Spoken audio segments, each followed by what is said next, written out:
A beat by Joby, feel like Obi-Wan Kenobi, cause I'm a star and they can't hold me like I'm Kobe in the fourth. Yeah, nothing is ever forced, we headed straight to the source. What's up everyone, welcome back to In My Bags Reviews. It's your boy Quade and we're here with my top 20 albums of 2024. To kick things off, just want to state that this is my favorite albums. By no means do I think these are strictly the best of the best out there. This is just my opinion. Now, what I hope for 2025 is that I get to broaden my horizons into genres I don't typically listen to. But for now, here's what made my 2024 awesome. So let's kick things off with number 20, From Zero by Linkin Park. From Zero is honestly the reason why I decided to make a top 20 list and not a top 10 list. I don't think it would have cracked my top 10. However, the fact that Linkin Park is back is just amazing to me. They were one of my favorite bands ever growing up. Still one of my favorite bands next to Paramore. And while this is not one of the greatest albums, it is still a collection of songs that highlights the return. It highlights the whole discography in a way. And it's just amazing that they're back in general. Definitely a highlight for me 2024, so they had to make top 20.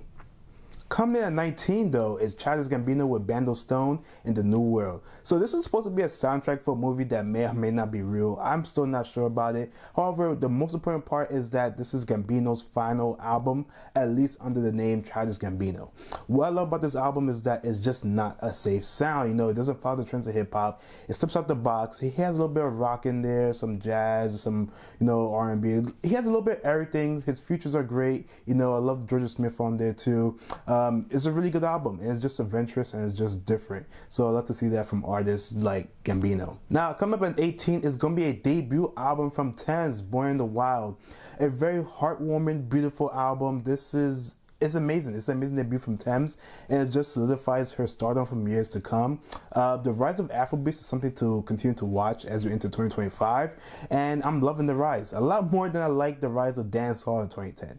The only thing that can make it bad is if Drake start making Afrobeat songs, and that's probably going to happen at some point. Speaking of Afrobeats, coming in at 17, right behind Thames, or right in front of Thames, is Tyla with her self-titled debut album, Tyla. You know, I call her the South African Rihanna because basically she kind of is.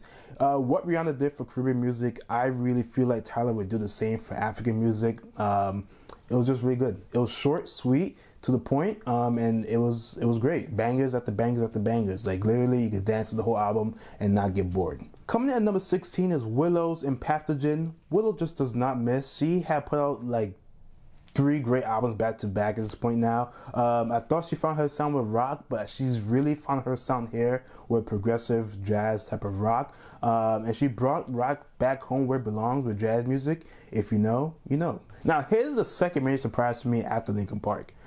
LL Cool J's The Force, number 15. Did I ever expect to enjoy an LL Cool J album in 2024? Definitely not. But here was I, you know, listening to this album on repeat during a time where I felt like hip hop was just very stagnant. So I want to thank LL Cool J for getting me back into hip hop this year, along with a few others. You know, he really brought back that late 80s, early 90s type of rap where rap really began, that boom bop type of rap, and he made it modern. And I want to see more older artists from like time periods where they have very specific sound do the same thing but make it more modern. You know, sometimes what's old is new, and it's just fun like that. Now, number 14 is an album that I really enjoyed early on this year, and that's Clairo's Charm. This is her 3rd studio album, and I think it's her 2nd best. Immunity to me is better, but this is way better than Sling. I thought Sling was slow, boring, and just was not for me. However, Charm brings back the excitement, the catchy tunes, you know, Sexy for Someone Else. Like, all those songs are really great.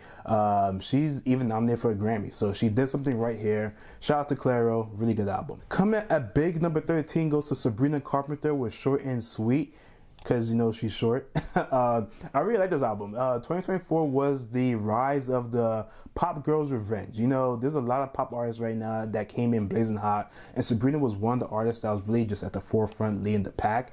It's a nice mix of R&B and pop. She has like a little bit of Mariah Carey, kind of Ariana Grande, Olivia Rodrigo type of vibe mixed all together. And, you know, it's just a really good album. Bad Chem is a highlight for me. Been on repeat for a long time now. Such a good album. Now, number 12 is funny because I did not realize this album came out until like 2 weeks ago.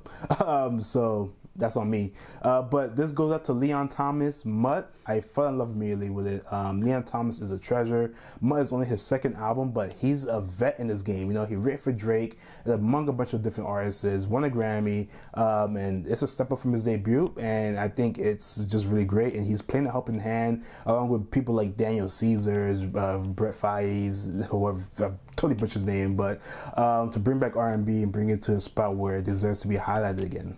Now, We Don't Trust You by Metro Boomin in the Future is probably the biggest album on this list, and while it's not number one and it's not even top 10, the reason why it's so big is because it changed the rap game completely. It sparked the fire that led to the biggest rap beef in quite some time between Kendrick and Drake with like that.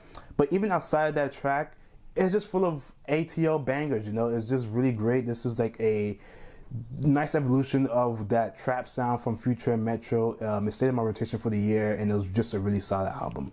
I think it was better than the second part and his mixtape that he dropped, so this is why this is on here and those two aren't. Now, number 10, as we get into my top 10, I randomly stumbled upon this album because of Kendrick Lamar. He said that this artist is the hottest, hardest woman rapper out there right now, and I gotta agree with him because Doechie's Alligator Bites Never Healed, definitely a top 10 album. She is probably, my opinion, lyrically, the best female rapper out right now. I said it. Better than Megan Thee Stallion? Yeah. Better than Nicki? Definitely. Better than Cardi? Yeah. Better than Ice Spice? Not even competition. Really great. Her cadence, her flow is such unique in a genre that's just full of like dittos. People who all sound the same. So this is just a really good album. She made it her own. She sounds different. She sounds great. Powerful stuff. Number 9 goes to Ariana Grande. She returned to our ears after some controversy in her personal life. I don't really care. I won't get into it because I do not care who's she's writing, as she states herself in her songs. Eternal Sunshine brings the sunshine to my ears.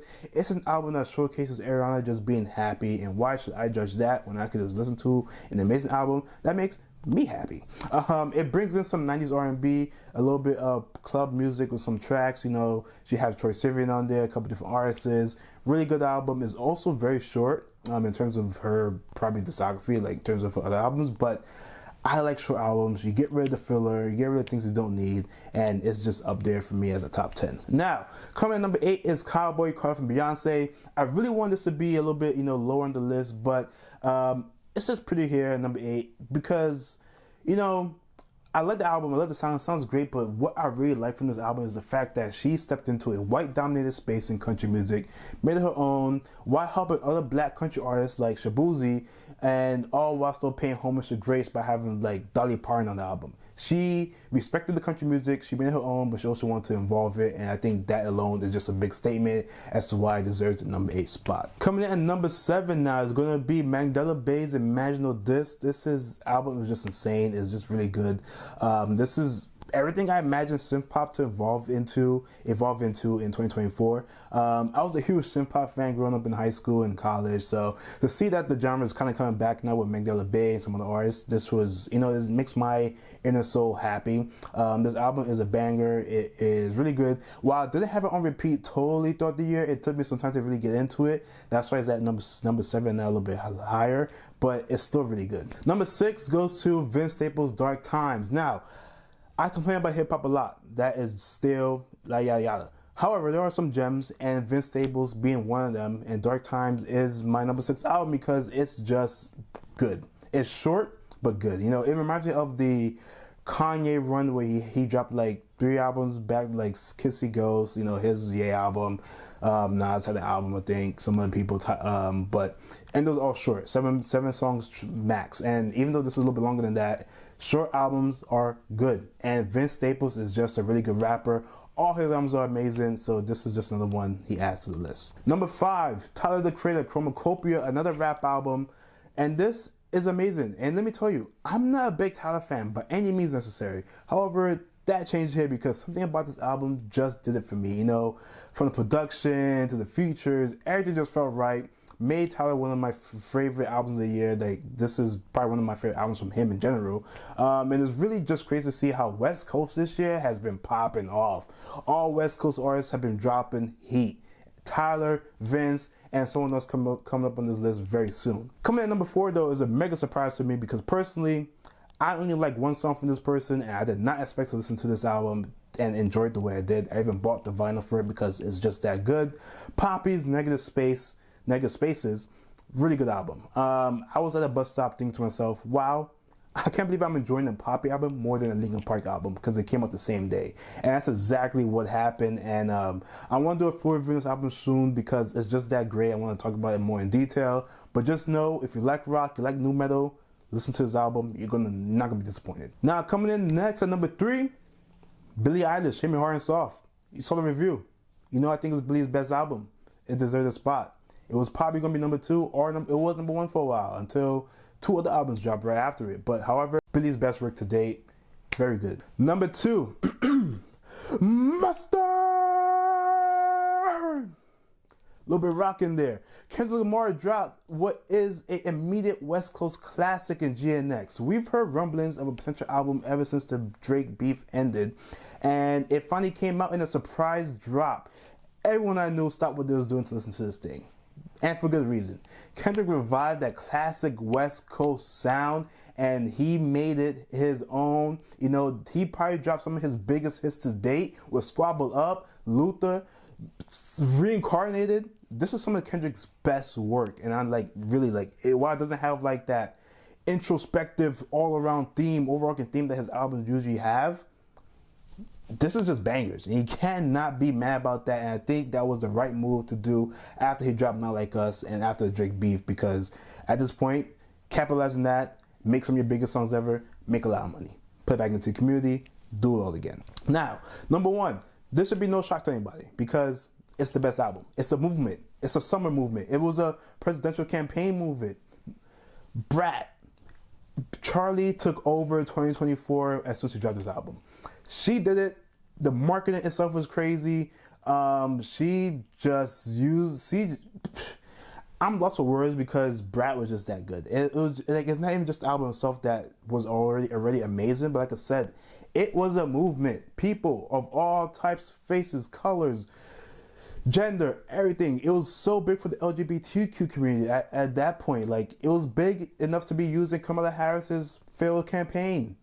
Brat was a big cultural shift that we needed in music and we needed in the world, and that's why it's number 1. It was like, even just based off of that alone, besides the music itself being amazing, I gave it a 10 out of 10 on my channel.